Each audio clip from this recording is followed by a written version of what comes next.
If no one has told you this today, let me be the person to say it. No one is coming to save you. I know it's not an original idea. It's probably not the first time you've ever heard that, but I feel like current circumstances calls for that saying to be said again. You might be thinking, what current circumstances? There are two that I want to touch upon in regards to this video. Let's start with the first one, which is the streamer university controversy, I guess, if you want to call it that. When it was all said and done and the people who got selected, there was a bunch of people complaining about how they didn't get in and they worked so hard and yada, yada, yada. And maybe those things are true, maybe they're not.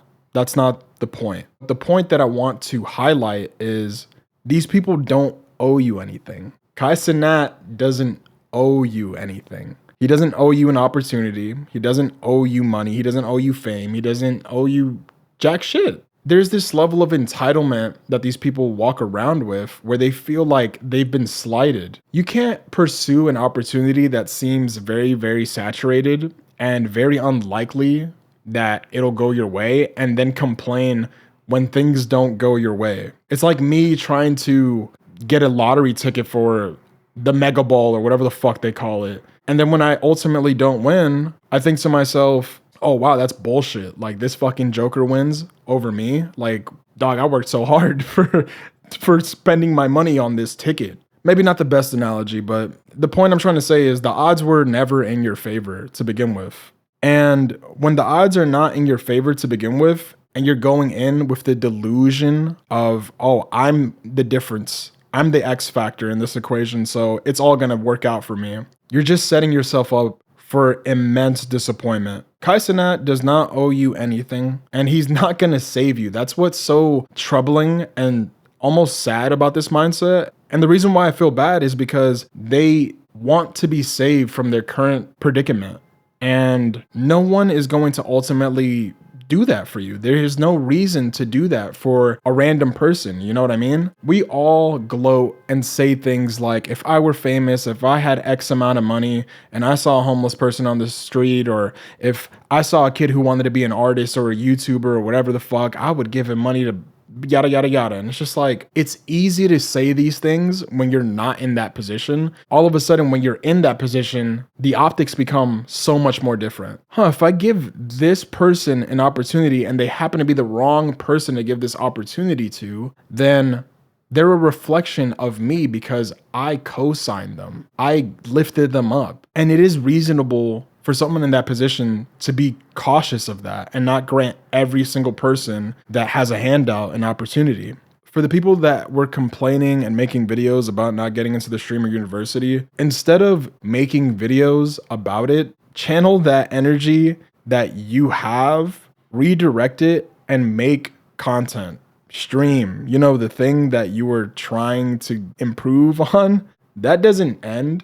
I feel like it's telling if it ends all of a sudden if you don't get in. If you really have a passion for it, then this shit makes no difference. You know what I mean? You got knocked down on the floor, it hurt a little bit, but you fucking wipe your clothes off and you're like, okay, back to the streams, back to the content.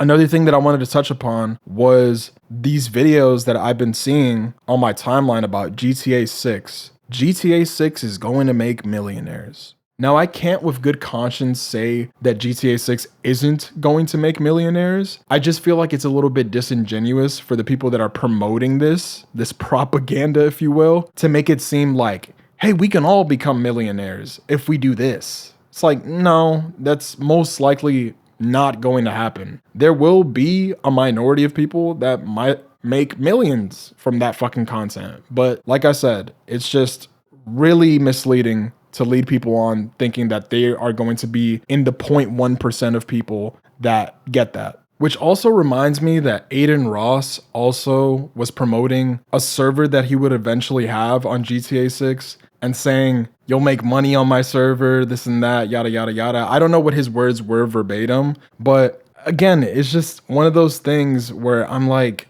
stop lying to these people, because people are currently in their most fragile state financially. And if you're selling them a fucking lie and they're not aware of it, they're gonna get fucking burned and they're gonna get burnt bad. So if you're hearing this and you saw that shit, any of this information, whether it's Streamer University, GTA 6 Making Millionaires, or the fucking Aiden Raw server, use your brain. Use your brain. Just use your brain. That's what I have to say in regards to this.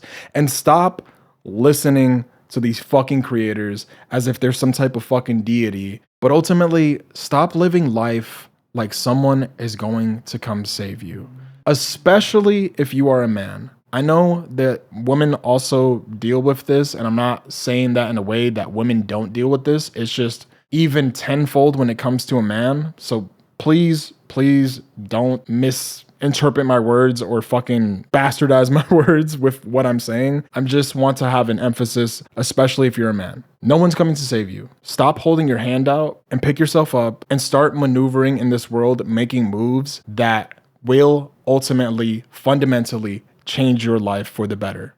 At the end of the day, man, the only person that can save you is you. Never, ever forget that. If it's too good to be true, it probably is. But if you do proceed with caution. The reason why I want to say that and not just it's too good to be true is because, yeah, take opportunities, but you need to understand what risk those opportunities bring. You can't go into an opportunity thinking it's all sunshine and roses and there's nothing but the best in you for that endeavor. Really take the time to comprehend what are the pros, what are the cons. Don't fucking dolphin dive off a fucking 60-foot diving board into cement. You know what I mean? Like, stop fucking doing that. For the love of God, stop doing that. I know it sounds really pretentious to say use your brain, but I feel like it is very important to emphasize that in today's time, because the skill of risk assessment has just declined in recent years, bro. It really has. But ultimately, y'all, save yourself. That's pretty much all I wanted to say for today's video. I will catch y'all in the next one, man.